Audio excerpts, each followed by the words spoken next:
Hello friend, trick to learn classes में आपका स्वागत है। आज मैं बाल विकास का परिचय का पार्ट 2 लेके आया हूँ। इससे पहले जो है मैंने बाल विकास का परिचय का पार्ट 1 बनाया था। आज हम पार्ट 2 पढ़ेंगे, ठीक है। तो देखिए, पार्ट 1 में मैंने सबसे पहले आपको बताया था कि मनोविज्ञान क्या होता है, फिर मैंने बताया था कि बाल मनोविज्ञान क्या होता है, फिर मैंने बताया था कि बाल विकास क्या होता है, फिर अलग अलग चीज़ों के बारे में मैं आपको बताया था। आज इसी का पार्ट 2 मैं आपको लेके आया हूँ। अगर आपको ये मेरा वीडियो अच्छा लगे तो प्लीज़ इसको लाइक, सब्सक्राइब और शेयर करना ना भूलिएगा, ताकि ज़्यादा से ज़्यादा जो स्टूडेंट हैं इस वीडियो को देख के इससे प्रभावित हो सके। तो चलिए, मैंने सबसे पहले ये पॉइंट लिखा है विलियम वुंट के बारे में। देखिए, विलियम वुंट जो मनोवैज्ञानिक है ना, इन्होंने क्या किया था कि मनोविज्ञान की प्रथम प्रयोगशाला की स्थापना की थी। जब कभी भी अगर आपके एग्जाम में पूछे कि मनोविज्ञान की प्रथम प्रयोगशाला की स्थापना किसने की थी, तो विलियम वुंट ने। कब किया था? तो 1879 में। 1879 में इन्होंने क्या किया था कि मनोविज्ञान की प्रथम प्रयोगशाला की स्थापना की थी। कहाँ पर किया था? तो जर्मनी में किया था। कहाँ पर किया था? जर्मनी के जो एक लिप्जिंग नामक स्थान है, वहाँ पर इन्होंने क्या किया था? इसकी स्थापना की थी। तो जो इन्होंने मनोविज्ञान की प्रथम प्रयोगशाला जर्मनी में जो स्थापित किया था, उसका आधुनिक नाम बदलकर आज क्या हो गया? कार्ल मार्क्स विश्वविद्यालय हो गया है। इन्होंने, विलियम वुंट ने जो मनोविज्ञान की प्रथम प्रयोगशाला 1879 में जर्मनी में जो स्थापित किया था लिप्जिंग में, उसका आधुनिक नाम क्या है? तो कार्ल मार्क्स विश्वविद्यालय है, ठीक है। उसके बाद मैंने नीचे एक पॉइंट लिखा है कि प्रायोगिक मनोविज्ञान का जनक किसको कहते हैं? तो विलियम वुंट को। जब कभी भी अगर आपके एग्जाम में पूछे कि प्रायोगिक मनोविज्ञान या संरचनात्मक मनोविज्ञान का जनक किसको कहते हैं, तो विलियम वुंट को क्या कहते हैं? प्रायोग। क्योंकि इन्होंने ही सबसे पहले क्या किया था कि बच्चों के बारे में रिसर्च करना, बच्चों के मन का रिसर्च करना, उनकी बुद्धि के बारे में जानकारी लेना, ठीक है। इसका इन्होंने क्या किया था? शुरुआत किया था, ठीक है। अब नेक्स्ट हेडिंग मैंने डाला है मारिया मॉन्टेसरी। का नाम तो आप लोगों ने सुना होगा। अब मारिया मॉन्टेसरी किस लिए प्रसिद्ध है? तो मॉन्टेसरी पद्धति के लिए। किस लिए?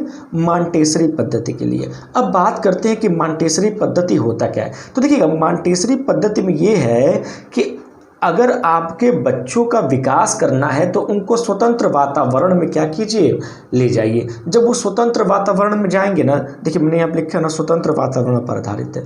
जब वो स्वतंत्र वातावरण में जाएंगे ना, तो क्या होगा कि उनके इंद्रियों का विकास होगा, उनकी भाषा की शिक्षा का विकास होगा। जैसे होता क्या है कि जब बच्चे घर से बाहर निकलते हैं तो दोस्तों से मिलते हैं, बातचीत करते हैं, खेलते हैं, तो उससे क्या होता है कि उनका बहुत ज़्यादा क्या होता है? विकास होता है कि नहीं? तो जो मॉन्टेसरी पद्धति है, इसका ये मत है कि अगर बच्चों के विकास करना है तो उनको स्वतंत्र वातावरण में ले जाएंगे, तभी ये क्या होगा? बच्चों का विकास होगा। अब मॉन्टेसरी पद्धति में इन्होंने बताया है, किस में बताया है? तो कर्मेंद्रीय शिक्षा के बारे में बताया है। किसके बारे में बताया है?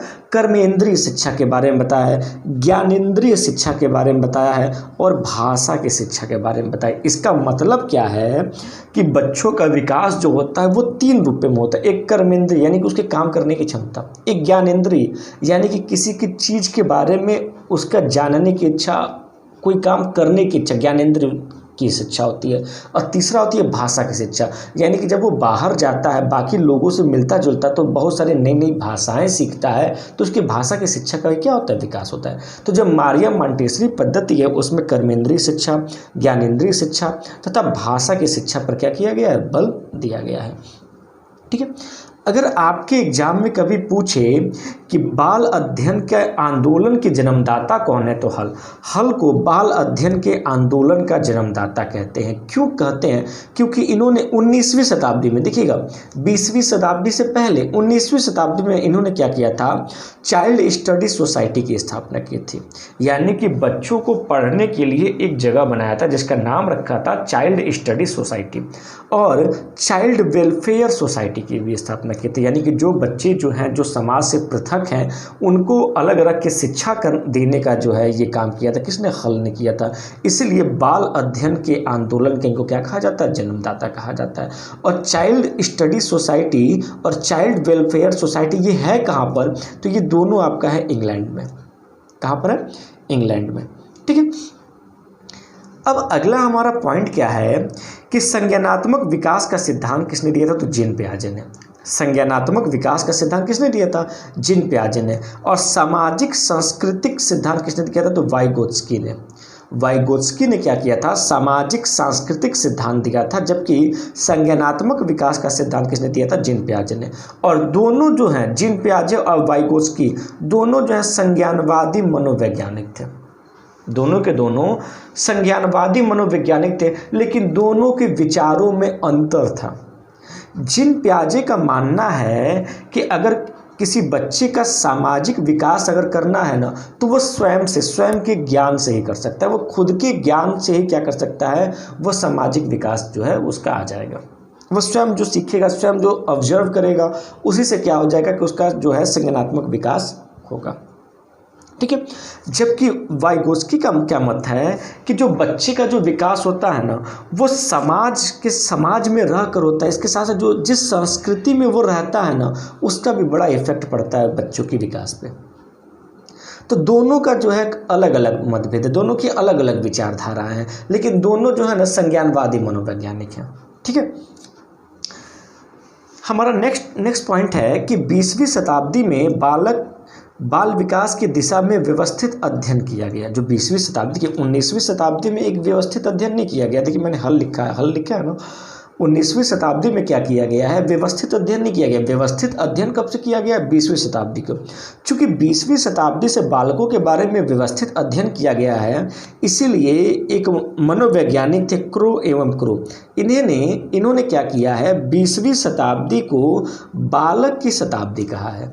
20वीं शताब्दी को क्या कहा है? बालक की शताब्दी कहा है। क्यों? क्योंकि इसी समय 20वीं शताब्दी में ही क्या हुआ है कि बाल विकास की दिशा में व्यवस्थित अध्ययन की शुरुआत की गई है। ठीक है।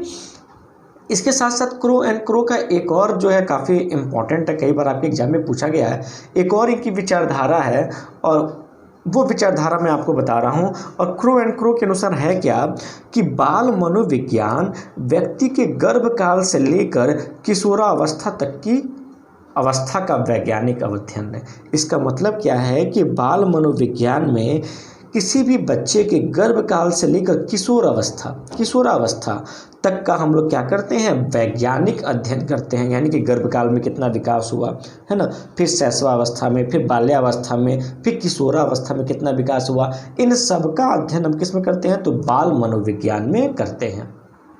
अब हम लोग बात करते हैं मनोविज्ञान के कुछ सिद्धांत की। तो मैंने यहाँ पे हेडिंग डाला है कि मनोविज्ञान से संबंधित सिद्धांत। भाई हम लोग मनोविज्ञान पढ़ रहे हैं कि नहीं? अभी हम लोगों ने बाल मनोविज्ञान पढ़ा, फिर बाल विकास पढ़ा, है कि नहीं? देखिए अभी मैं आपको बाल विकास का पहला पार्ट भी नहीं पढ़ा रहा हूँ। ये मैं अभी आपको एक ओवरऑल विषय परिचय दे रहा हूँ। इसके बाद जो है जब मैं अगला वीडियो बनाऊँगा तब मैं पहला पार्ट पढ़ाऊँगा विकास की अवस्थाएँ।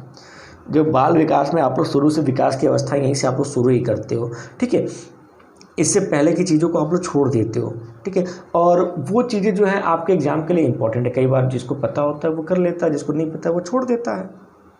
हाँ, तो अभी मैं आपको बाल विकास, बाल मनोविज्ञान क्या होता है, वृद्धि क्या होता है, विकास क्या होता है, इसके बारे में तो बता चुका हूँ।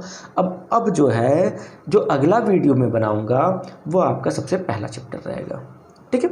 तो मनोविज्ञान से संबंधित प्रमुख सिद्धांत है। पहला सिद्धांत क्या है? मनोविज्ञान के अध्ययन का समाजमितीय विधि। और मनोविज्ञान के अध्ययन का समाजमितीय विधि किसने दिया था? तो मोरेनो ने। मोरेनो का मत ये था कि अगर बालकों का विकास करना है तो वो समाज में जब रहेंगे ना तो उनका अपने आप क्या हो जाएगा? विकास। सही बात है, समाज हम लोग को बहुत कुछ सिखाता है। अच्छी चीज़ें भी सिखाता है, बुरी चीज़ें भी सिखाता है, लेकिन हम सीखते हैं, है कि नहीं? जबकि दूसरे हैं मनोविज्ञान का प्रायोगिक या संरचनावादी संप्रदाय। ये हैं विलियम वुंड जो हैं मनोविज्ञान के प्रायोगिक, मैंने इससे पहले बताया था ना कि उन्होंने प्रायोगिक पद्धति अपनाया था, है कि नहीं? तो मनोविज्ञान की प्रायोगिक पद्धति या संरचनावादी संप्रदाय का जनक किसको कहा जाता है? तो विलियम वुंड को कहा जाता है। ठीक है। अगर यही आपके एग्जाम में पूछ दे कि मनोविज्ञान के कार्यात्मवादी संप्रदाय का जनक किसको कहते हैं, तो विलियम जेम्स को कहते हैं। विलियम जेम्स को कहा जाता है मनोविज्ञान के कार्यात्मवादी संप्रदाय। यानी कि इसमें क्या कहा गया है? इसमें ये कहा गया है कि जो बच्चों की जो ज्ञानेंद्रियां हैं ना, वो खुद से उनको सीखने के लिए प्रेरित करती हैं। ठीक है। जो बच्चे जो हैं स्वयं से बहुत सारी एक्टिविटी जो हैं वो सीख लेते हैं। तो मनोविज्ञान के कार्यात्मकवादी संप्रदाय की बात करें तो मनोविज्ञान कार्यात्मक संप्रदाय के जनक कौन है? तो विलियम जेम्स है। ठीक है, नेक्स्ट है मनोविज्ञान का व्यवहारवादी संप्रदाय और ये है जेबी वाटसन। आगे हम लोग इसका पूरा डिटेल पढ़ेंगे, व्यवहारवादी संप्रदाय का डिटेल पढ़ेंगे, मनोविश्लेषणवादी संप्रदाय का डिटेल पढ़ेंगे और गेस्टाल्ट संप्रदाय का, इन तीनों का संप्रदाय का आगे हम लोग डिटेल पढ़ेंगे। ठीक है, फिलहाल में मैं आपको बता दे रहा हूँ, जब कभी पूछे कि मनोविज्ञान का व्यवहारवादी संप्रदाय के जनक कौन है तो जेबी वाटसन, या ये दे दे मनोविज्ञान व्यवहारवादी संप्रदाय किसके द्वारा प्रतिपादित किया गया तो जेबी वाटसन के द्वारा। आगे हम लोग बात करेंगे व्यवहारवादी संप्रदाय में क्या कहा गया था। ठीक है, अगला टॉपिक क्या है कि मनोविज्ञान का मनोविश्लेषणवादी संप्रदाय के जनक कौन है तो फ्रायड। जो सिगमंड फ्रायड है ये मनोविज्ञान के मनोविश्लेषणवादी संप्रदाय के क्या जनक है। आगे हम लोग इसका डिटेल हम लोग पढ़ेंगे। ठीक है, परेशान मत होइएगा, घबराइएगा मत। ठीक है, आगे हर चीज़ का हम लोग डिटेल पढ़ेंगे, छोटी छोटी चीज़ों को मैं आपको समझाऊंगा, बताऊंगा, उसके बाद ही मैं आगे बढ़ूंगा। और सबसे लास्ट पॉइंट क्या है, मनोविज्ञान का गेस्टाल्ट संप्रदाय, यानी कि मनोविज्ञान के गेस्टाल्ट संप्रदाय में कौन कौन है तो कोहलर हैं, कोफ हैं और वार्दीमर हैं। वार्दीमर, कोफ और कोहलर ये तीनों के तीनों जो हैं मनोविज्ञान के गेस्टाल्ट संप्रदाय से ये आपके। तो यहाँ पर आपका बाल विकास या बाल मनोविज्ञान का विषय परिचय समाप्त हो गया। कल मैं आपको लिए बाल विकास का पहला चैप्टर लेके आऊँगा। अगर आपको ये मेरा वीडियो अच्छा लगा तो प्लीज़ इसको लाइक, सब्सक्राइब और शेयर करना भूलिएगा। एक चीज़ मैं आपको बता दे रहा हूँ कि हमारे चैनल पे ना चैप्टर वाइज पढ़ाया जाता है, केवल इंपॉर्टेंट नहीं पढ़ाया जाता है, चैप्टर वाइज पढ़ाया जाता है, ताकि इससे बाहर कभी भी आपके एग्जाम में कोई भी क्वेश्चन ना आए। अगर आप इसको डेली पढ़ोगे ना, अपना एक अलग से नोट्स बना लोगे ना, तो मेरी गारंटी आप कोई भी पेपर दोगे, चाहे सीटेट दो, चाहे यूपी टेट दो, चाहे बीईओ दो, इससे बाहर कभी भी कुछ भी नहीं आएगा। ठीक है, अगर आपको मेरा वीडियो अच्छा लगा तो प्लीज़ इसको लाइक, सब्सक्राइब और शेयर करना ना भूलिए। Thank you.